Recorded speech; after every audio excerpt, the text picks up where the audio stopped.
حضرت ابراہیم علیہ السلام کو جب نمرود نے آگ میں پھینک دیا، اس سے پہلے حضرت ابراہیم علیہ السلام اور نمرود کے درمیان سخت مقابلہ ہوا، یعنی کہ توحید کے ٹاپک پر ان دونوں کے درمیان ڈیبیٹ چھڑ گیا۔ یہ تو ہم جانتے ہی ہیں کہ حضرت ابراہیم علیہ السلام عراق کے اندر پیدا ہوئے، جہاں کی حکومت نمرود کرتا تھا،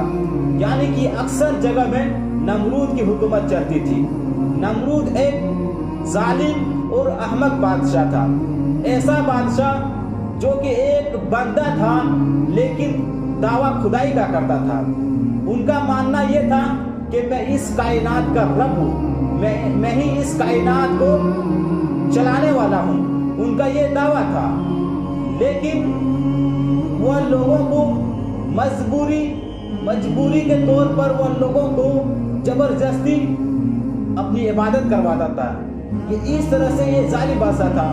لوگوں سے زبردستی کہلواتا تھا کہ میں ہی تمہارا رب ہوں، یہ تم سویکار کرو۔ لیکن جب اس وقت ہر طرف شرک اور کفر کا ماحول چھڑا ہوا تھا، اس دوران حضرت ابراہیم علیہ السلام نے دین حق کو بلند کرنے کے لیے اپنے سفر کو شروع کیا۔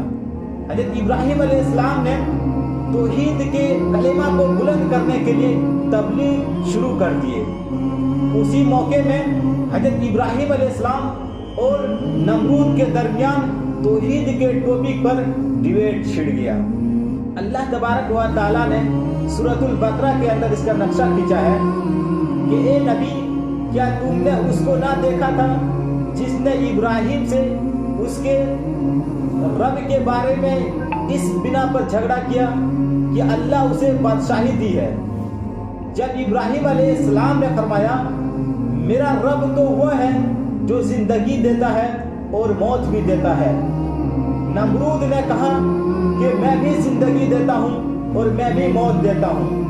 ابراہیم علیہ السلام نے فرمایا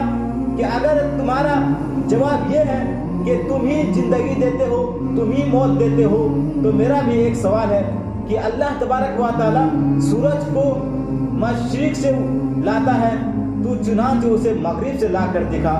تو اس کافر کے یعنی کہ نمرود کے ہوش اڑ گئی اور اللہ ظالموں کو ہدایت نہیں دیتا۔ اصل میں اس ڈیبیٹ اور مناظرے کی وجہ یہی تھا، یعنی کہ یہ ڈیبیٹ اس بنا پر ہوا کہ ایک بار قحط سالی ہو گیا، بارشیں رک گئی، لوگ اناج کے لیے تڑپنے لگے، اناج ختم ہو گیا، لوگ مشکلات کے شکار ہو گئے۔ ایسے مشکل وقت میں نمرود نے یہ سیاسی کھیل کھیلا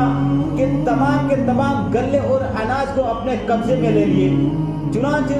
جب انہوں نے اپنے قبضے میں لے لیا ساری چیز کو، تو لوگ اس کے پاس آنے لگے، نمرود کے پاس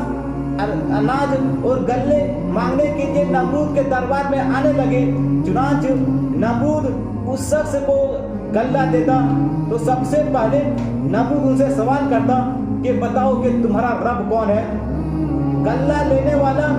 جب اس کے جواب میں یہ کہہ جاتا کہ میرا رب تم ہو، تو نمرود پھر اس کو غلہ اور اناج دے دیتا، اور جو یہ کہہ دیتا کہ تم میرا رب نہیں تو اس کو غلہ اور اناج نہیں دیتا۔ اسی درمیان حضرت ابراہیم علیہ السلام اس کے دربار میں آئے اور اسی دوران یہ ڈیبیٹ چھڑ گیا۔ حضرت ابراہیم علیہ السلام اور نمرود کے درمیان جو ڈیبیٹ چھڑا تھا، اس میں حضرت ابراہیم علیہ السلام کے پاس صرف ایک دلیل موجود تھی، اور وہ دلیل یہ تھی کہ رب تو وہ ہوتا ہے، دنیا کو چلانے والا وہ ہوتا ہے جو ہر چیز اس کے انڈر میں ہو، ہر چیز اس کے کنٹرول میں ہو، اور وہ ہستی رب ہوتا ہے